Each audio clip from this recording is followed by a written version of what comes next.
Huwag nating kalimutan mga kapatrol na ang ultimate dream pa rin ni Kai Sotto ay ang paglalaro sa NBA. And in connection with that, ay huwag rin nating kalimutan na mayroong at least 4 na mga NBA teams ang nag-aabang sa kanya sa Olympic qualifying tournament. And depending sa kanyang performance, ay makapaglaro pa rin siya sa NBA Summer League na posibleng mabibigyan pa siya ng isang guaranteed NBA contract. Well, yan ang ating pag-uusapan in this video at panoorin hanggang dulo dahil magbabasa kami ng mga comments niyo at shoutout. Pero bago yan, ay meron muna tayong pag-giveaway. Hey, hey, hey! Attention mga kapatrol! Get ready for an epic giveaway! Once Express Info hits 150k subscribers, one lucky winner will win the incredible Oppo Reno 11F 5G smartphone. Here's how to join. Step 1. Subscribe to Express Info right now. Step 2. Like this video. Then step 3. Comment anything good and positive about our idol Kai Sotto. Super easy. Just subscribe, like, and comment. Huwag nating kalimutan na dinumog si Kai ng mga NBA teams na interested na makikita ang kanyang development firsthand sa mga NBA workouts at minicamps.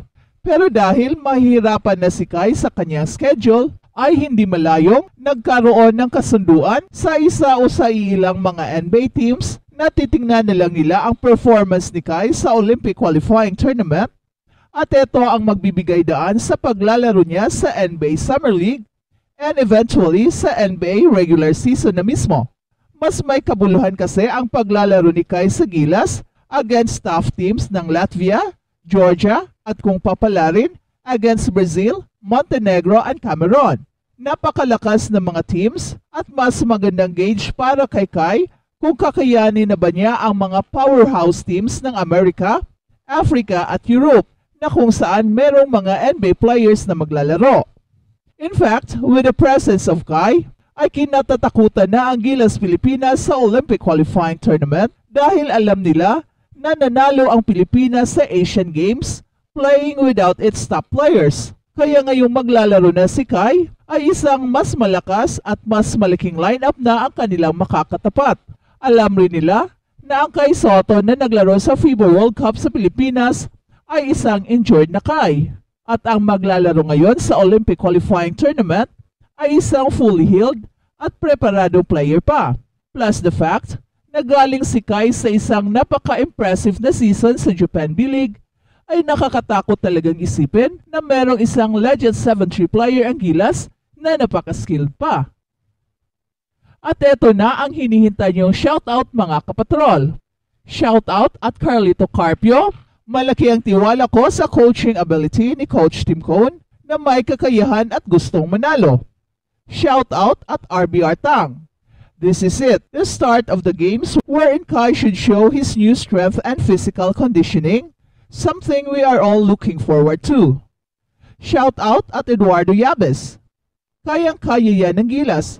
Basta Coach Tim Cone, tiwala ako. Go, go, go! Shoutout at Monching Grande. Olympic qualifying tournament is approaching. Hopefully, Gilas will qualify for against the top and win if not the best but the most competitive team up to the final. Congrats Boston! Shout out at Jay Kison. Magpalakas ka lang Kai para maabot mo ang iyong pangarap.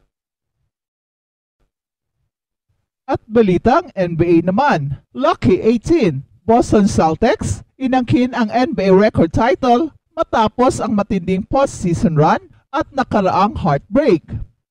Kinuha ni Jaylen Brown ang NBA Finals MVP isang taon matapos ang pagkabigo sa Game 7 ng Eastern Conference Finals habang sina Jason Tatum, Joe Mazzola at Brad Stevens ay bawat nagkaroon ng kanilang sandali sa entablado. Ang 78 years na kasaysayan ng Boston Celtics ay napakahaba kaya't kahit ang version ng Cliff's Notes ay umabot na ng ilang pahina. 17 championship bago pumasok ang season na ito. 23 NBA Finals appearances, Halos parehong dami ng division titles na 34 sa bilang ng season ng Minnesota Timberwolves na 35. At ang napakaraming retiradong numero ay nakatahi sa mga bandila na nakabitin sa TD Garden, kung saan isang pangalan, Lossie, para kay Jim Loss Cutoff, a defensive stalwart of 7 championship teams, who requested that his number be kept in circulation so others could wear it, hangs with him. For a franchise that stepped in success, it's difficult to stand. The 2023-24 Boston Celtics NBA champs for the 18th time after dispatching the Dallas Mavericks in 5 games, found a way to do just that.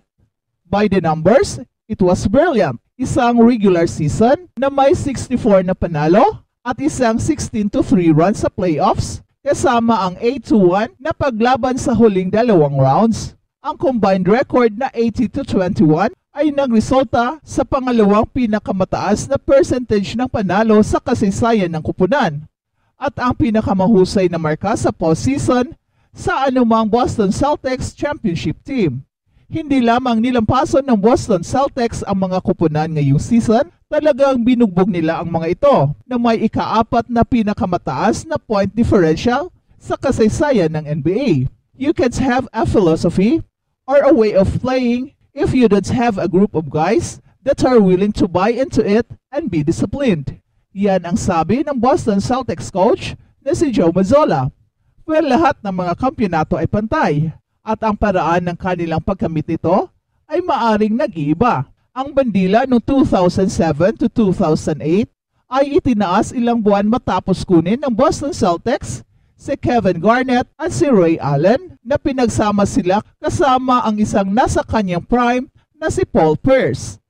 This title was grinded out, achieved through a bruising 7 years odyssey, filled with highs and lows, with all the scars to prove it. We did it. Yan ang sabi ni Jason Tatum habang inulan siya ng mga green and white confetti. We've had a lot of hardships the last few years, but this team has been resilient and we've continued to work. Ito naman ang sabi ni Al Horford. Sa mga huling sandali ng Game 5, habang iniipon ni Joe Mazzolla ang kanyang mga starter, nakita sina Jason Tatum at Jaylen Brown sa dulo ng bench ng Boston Celtics, nagpalitan ng handshake, yakap at long sigh of relief. Konti lamang sa mga kakampi ang nakamit ang tagumpay na gaya ni na Jason Tatum at Jaylen Brown, a pair of baby-faced ex-lottery picks nung unang beses na naglaro para sa Boston sa Conference Finals at pinatunayan nila na ang kanilang samahan ay talagang pangkampyonato.